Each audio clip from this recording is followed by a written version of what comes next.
2019 में जो जनादेश मिला था, उस जनादेश को किस प्रकार से एनक्रोच और डिस्टेबलाइज किया जाए। ईडी का एक नया स्वरूप सामने आया। गवर्नेंस, एक सोवर्जन डेमोक्रेटिक स्टेट गवर्नमेंट को, उसके गवर्नेंस को किस प्रकार एनक्रोच किया जाए, डिस्टेबलाइज किया जाए, उसकी एक पूरी परिकल्पना 2020 में रची गई। अनफॉर्चुनेटली 2020 और 21 पैंडेमिक का साल रहा। लोग सांसों के लिए तरसते रहे। केंद्र सरकार ने लोगों की सांसें छीनने के साथ साथ रोजगार भी छीना, व्यवसाय भी छीना, और अब जब उन्हें फुर्सत मिल गया, पूरे राष्ट्रीय स्तर पर तबाही मचाने के बाद, तो इस राज्य सरकार को भी किस प्रकार डिस्टेबलाइज किया जाए, गवर्नेंस को डिरेल किया जाए, गवर्नेंस को डिस्टर्ब किया जाए, उसके लिए एक एंक्रोचमेंट मैप तैयार किया गया। हमें समझ में नहीं आता कि मनरेगा का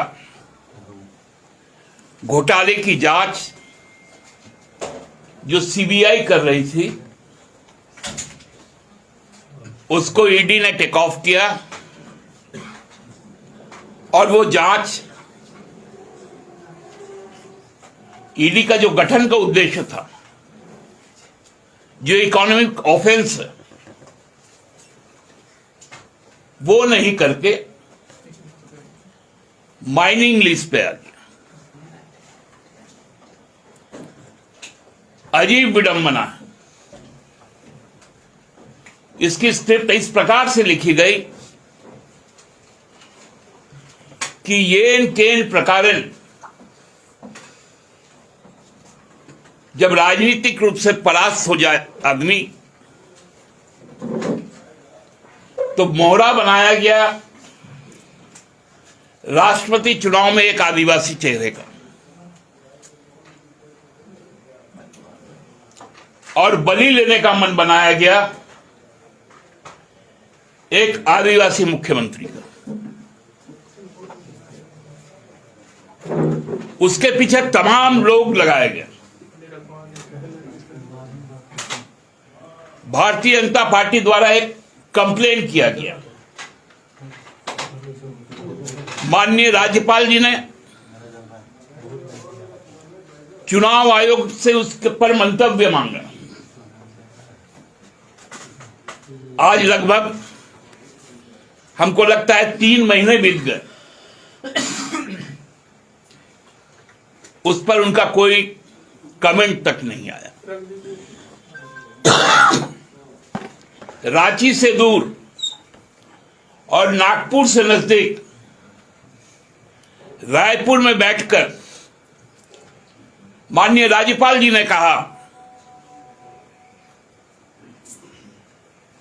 कि हम सेकेंड ओपिनियन दे रहे हैं।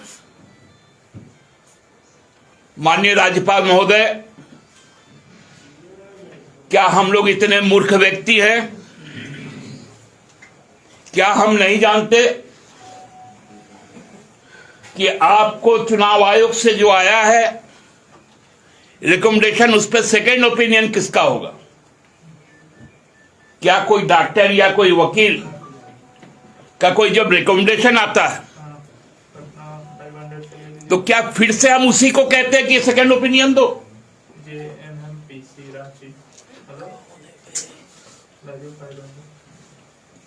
यदि जो रिकमेंडेशन किया है उसी को बोल रहे सेकंड रिकमेंडेशन दो। उसके पहले क्या चला, नेशनल मीडिया में पूरा नैरेटिव सेट किया गया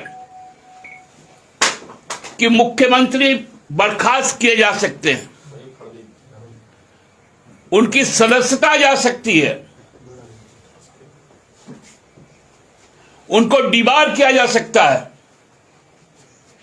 अब उसी काम करने के लिए राज्यपाल महोदय ने सेकेंड ओपिनियन की बात कही।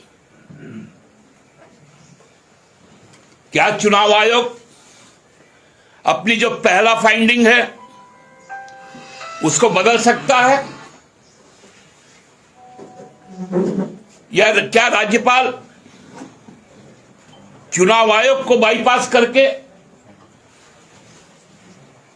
कहां से सेकेंड ओपिनियन लेंगे?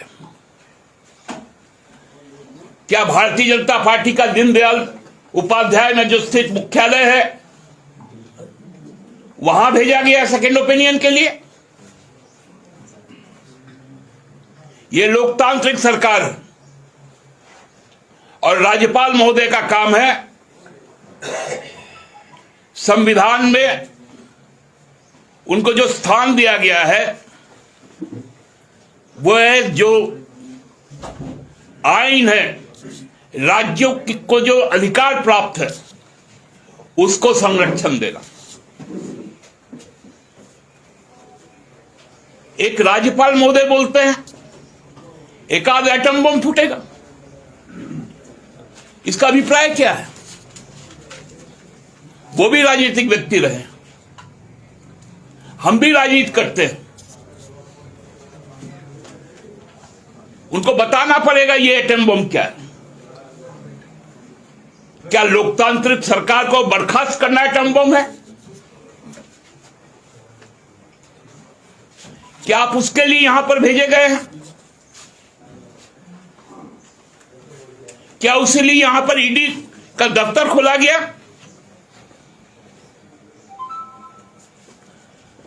हर तरफ से जब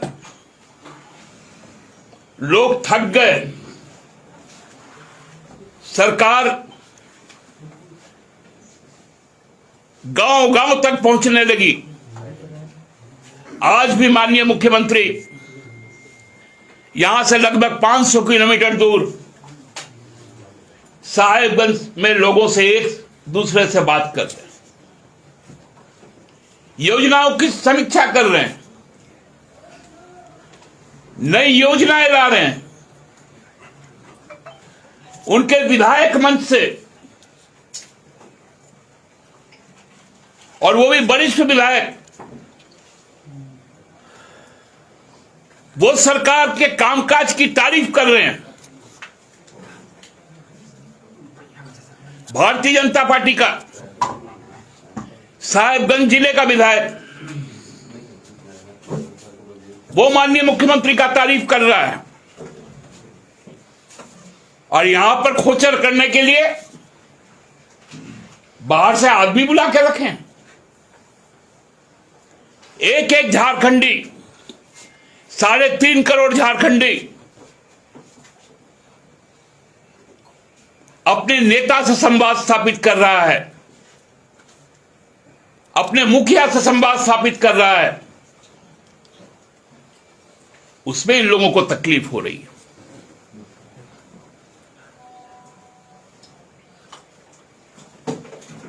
हम लोगों ने देखा कि इस देश में अब कैसी व्यवस्था चल गई। मोरबी में एक अत्यंत हृदय विदारक घटना घटी।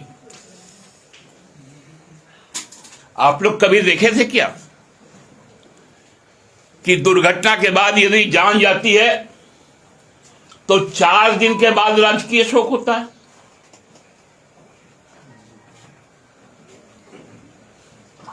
आदमी तो जिस दिन जिसकी जान जाती है उसी दिन से शोकग्रस्त हो जाता है, और 4 दिन में तो वो संभल जाता है। यहां 4 दिन के बाद शोक इसलिए घोषित की गई ताकि प्रधानमंत्री जी वहां पर राजकीय कार्यक्रम कर सके। और हमको लगता है अब प्रधानमंत्री जी वहां पर अपना राजकीय कार्यक्रम जो राजनीतिक था, चुनाव के लिए था, वो समाप्त कर चुके हैं और शायद आज या कल में वहां पर चुनाव की तारीख भी घोषित हो जाए। चुनाव आयोग भी इसीलिए बैठा है, इसलिए तो राज्यपाल को उम्मीद है हम दीवार करेंगे फिर से चुनाव आयोग से मंगवाकर, क्योंकि अब चुनाव आयोग स्वायत्त नहीं रह गया।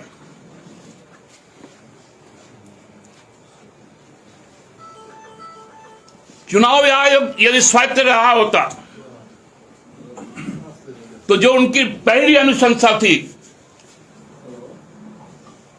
उस अनुशंसा को आज 3 महीने तक माननीय राज्यपाल जी ने क्यों लटकाए रखा? आपकी जो मंशा है साफ कीजिए। हम लोग किसी के हुड़की से डरने वाले लोग नहीं।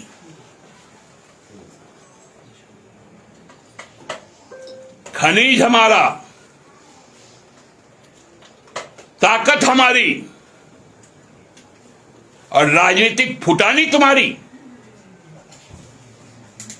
ये नहीं चलेगा। हम लोग भी जानते हैं राजनीतिक मुकाबला कैसे किया जाए।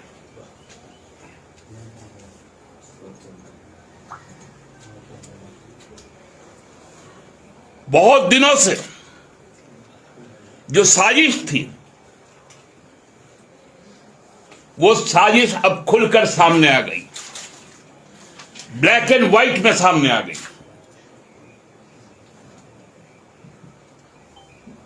एक एक करके लोगों को ब्लैकमेल किया जा रहा है, कहानियां गढ़ी जा रही ताकि सरकार विचलित हो जाए। क्योंकि मुख्यमंत्री को छत्तीसगढ़ भी जाना है आदिवासी महोत्सव में। बनाने का तो बना दिए आदिवासी राष्ट्रपति, लेकिन कितना नफरत है आदिवासी समाज से, वो भारतीय जनता पार्टी का झलक के सामने आ गया। कि परेशान करो, डराओ, लेकिन सिद्धू कान्हू का वंशज, बिरसा मुंडा का वंशज,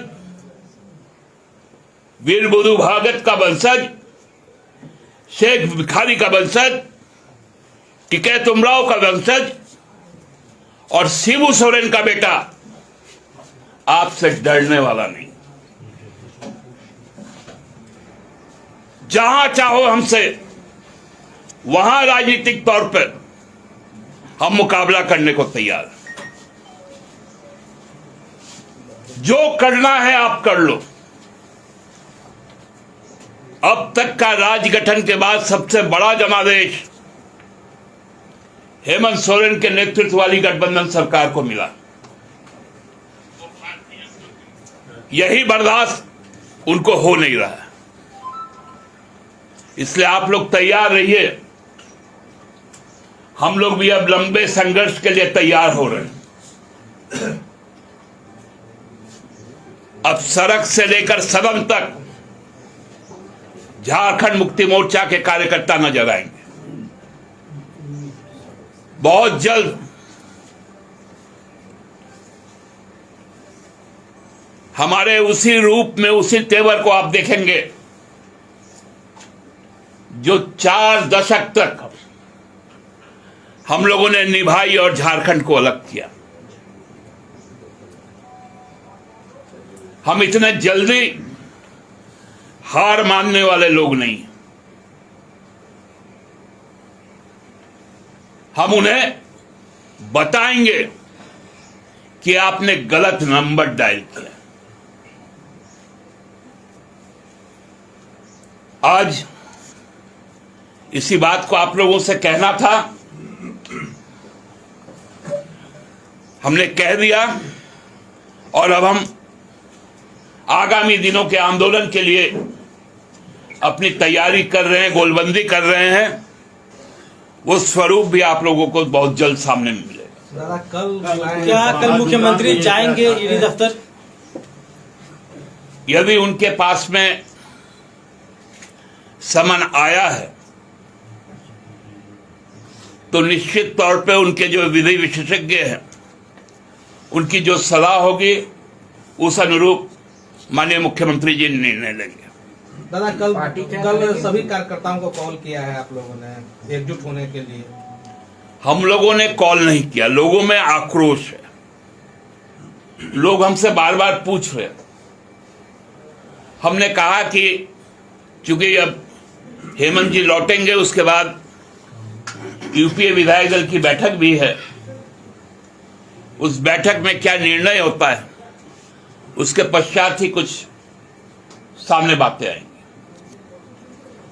तो कल अगर मुख्यमंत्री जाएंगे तो पार्टी अपने तरफ से कुछ तैयारी करके रखी है कि कार्यकर्ता क्या हर जगह उसका प्रोटेस्ट करेंगे या घेराव? जैसे राहुल सोनिया गांधी गई थी तो कांग्रेस लोग किए थे।